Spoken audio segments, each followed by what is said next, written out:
Boa tarde, eu me chamo Maria Lúcia, eu sou estudante, né, do curso de Medicina Veterinária na Faculdade Universo e hoje eu vou falar um pouquinho para vocês sobre microbiologia em ensilagem. E as integrantes do grupo, né, que desenvolveram esse trabalho é a Amanda Pinheiro, a Júlia Santos, a Karen Alessandra, a Marcela Estrela, a Maria Gabriela e Maria Lúcia. De acordo com estudos, em países tropicais que têm como base que tem a predominância alimentar, essa predominância alimentar é a pastagem, né? E essa pastagem ela acaba sofrendo uma alteração em relação à quantidade e à qualidade, né? Tudo devido às mudanças, né, nos períodos de chuva. E essa baixa em períodos de chuva, ela acaba trazendo problemas a essa pastagem, né, e à saúde dos animais também. Pelo fato de não haver uma pastagem fresca, né, uma pastagem abundante e verdinha, os produtores eles acabam sofrendo também com o aumento, né, na produção, o aumento do custo da produção desses animais. E fora a saúde desse rebanho também, que vai acabar sendo afetada. Então, para poder estabilizar, né, uma oferta de alimento fresco e rico em nutrientes, esses produtores eles têm a opção, né, de ensilagem de forragem. E essa ensilagem de forragem ela é muito válida, ela é muito viável pelo fato de poder, né, oferecer um alimento a esses animais na época da seca. E essa técnica de forragem, ela é uma técnica que ela é a base de fermentação, né?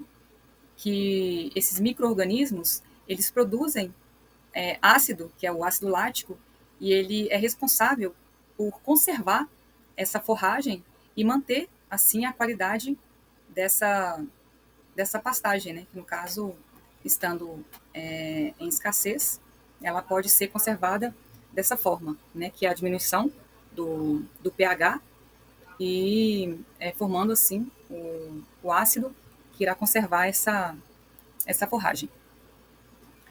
Bom, nós temos também a ensilagem de forragem e há uma diferença, né, em termos que vale a pena ser citados, que seria, né, o que é a ensilagem.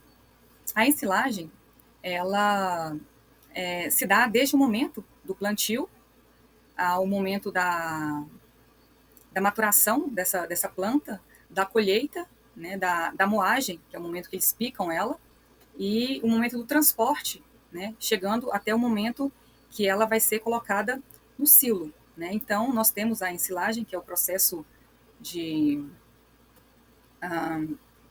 que dá desde o início, né, assim como eu disse anteriormente, e ao momento de ser colocada no silo.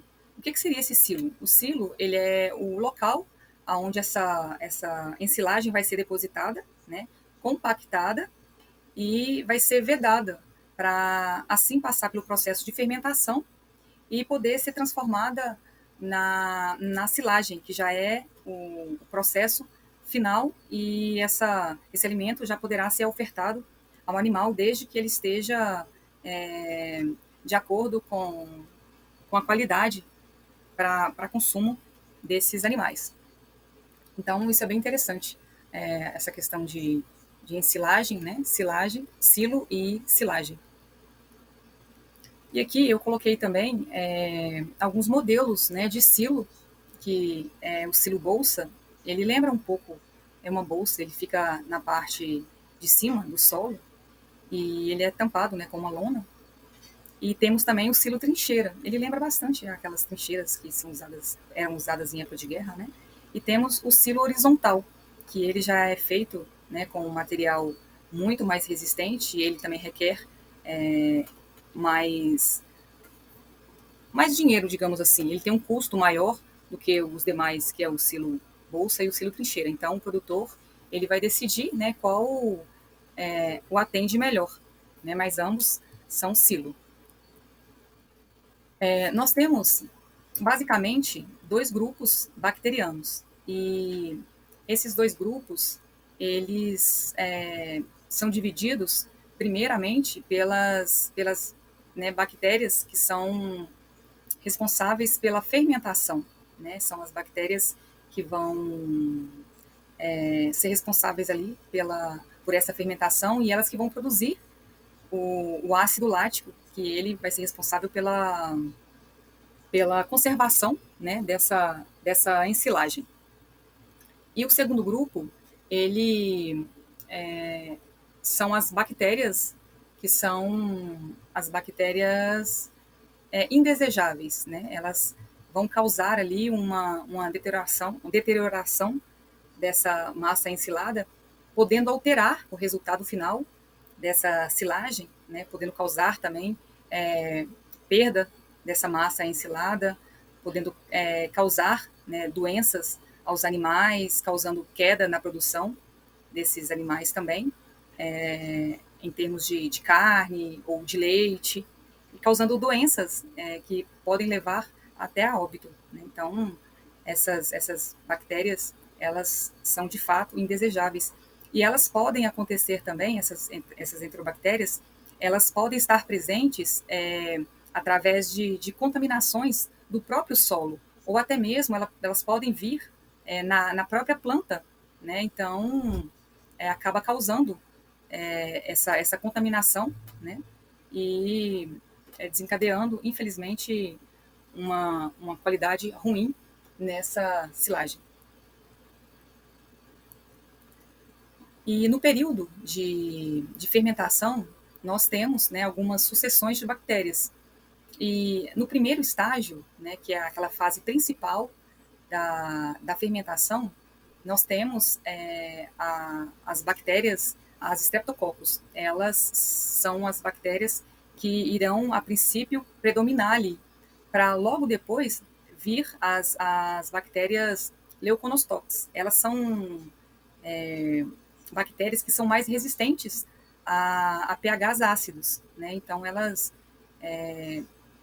são bactérias indesejáveis, digamos assim. Elas não podem estar ali, mas pode ocorrer momento que elas estarão presentes ali. E depois dessas bactérias, virão outras também, né, que no caso serão as lactobacilos, né, os lactobacilos e os pediococcus, que eles serão responsáveis pela fermentação dessa massa ensilada, né? E eles são extremamente resistentes a pHs baixos e pHs ácidos. E nesse slide aqui, a gente vai falar um pouquinho sobre o que acontece, né, no processo de fermentação. O que acontece desde a primeira fase até a fase, né, da abertura dessa silagem. E na primeira fase, né, a gente pode observar aqui que nós temos o pH bastante elevado, né, temos bastante oxigênio também. Mas só que vem uma questão, né, uma perguntazinha aqui que não quer calar. E o que acontece, né, o porquê que tem oxigênio ali? A princípio, nós temos que compactar, né, bastante aquela ensilagem e temos que vedar bastante também. Mas por mais que haja uma boa compactação, sempre há um pouco de oxigênio ali naquele silo. Então, as bactérias aeróbicas, elas vão ficar responsáveis por consumir esse oxigênio. Não somente as bactérias, né? A própria planta também, ela vai consumir, né, esse oxigênio que ali se encontra até chegar à fase da diminuição desse pH, né? Aí a gente consegue ver logo na segunda fase que o pH ele já diminuiu bastante e que o oxigênio também já caiu, ou seja, agora entra a fase, né, entra a fase das bactérias anaeróbicas, que são as bactérias que elas serão responsáveis pela fermentação, né, dessa massa ensilada. E então elas irão produzir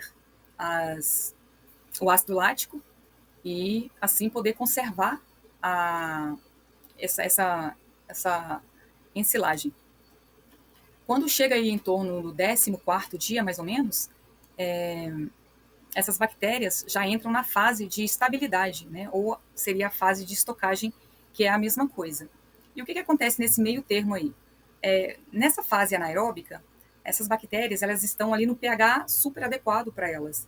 É, a, a temperatura está excelente, enfim, o ambiente não poderia ser melhor do que se encontra ali naquele momento.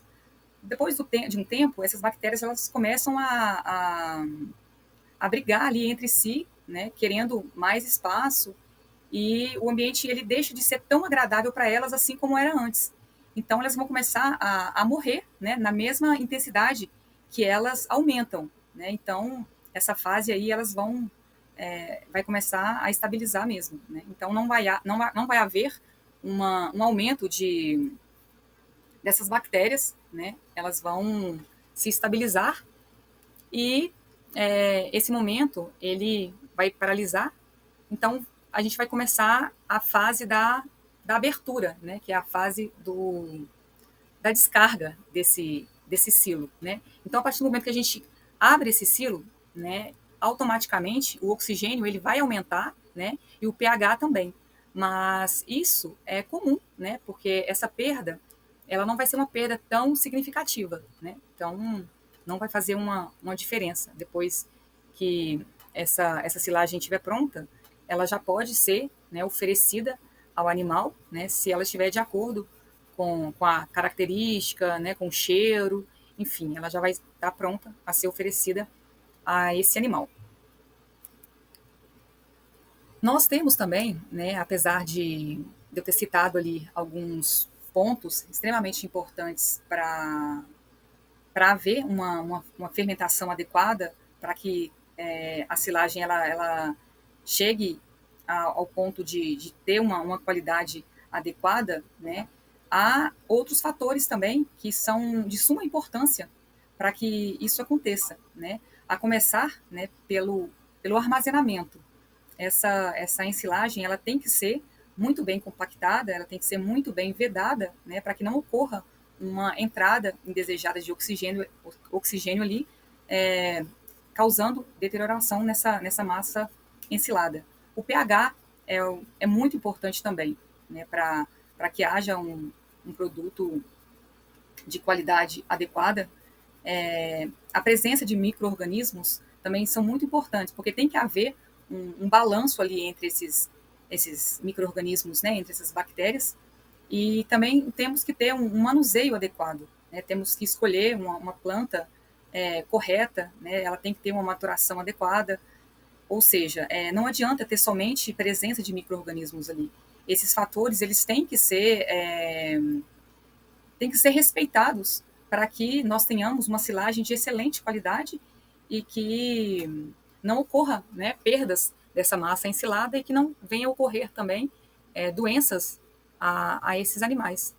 Então, é todo um conjunto que tem que ser seguido e esses protocolos, eles sendo seguidos, né, da forma correta, sem sombra de dúvidas, nós teremos uma ensilagem de excelente qualidade.